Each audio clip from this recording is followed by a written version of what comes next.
Details చూస్తే భారత్తో వాణిజ్య ఒప్పందం కుదరడంపై అమెరికా ఒకవైపు ఆశాభావాన్ని వ్యక్తం చేస్తూనే మరోవైపు చర్చల విషయంలో భారత్ తీరుపై అసహనాన్ని ప్రదర్శించింది.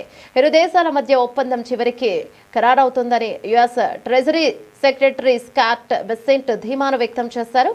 అయితే చర్చల ప్రక్రియలో భారత్ తమను ఆడిస్తోందని ఆయన ఆరోపించారు.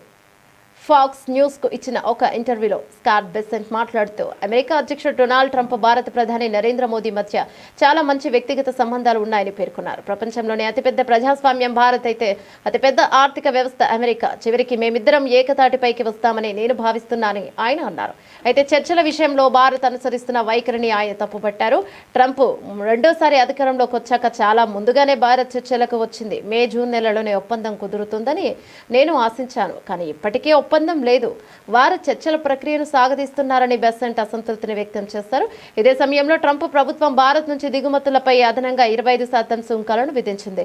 దీంతో మొత్తం సుంకాలు 50%కి చేరాయి. రష్యా నుంచి చమురు కొనుగోలు చేస్తూ భారత్ లాభపడుతోందన్న పాత ఆరోపణను బెసెంట్ మరోసారి గుర్తు చేశారు. గతంలో ఈ ఆరోపణలపై భారత విదేశాంగ మంత్రి సుబ్రహ్మణ్యం జయశంకర్ గట్టిగా బదులిచ్చిన విషయం తెలిసిందే.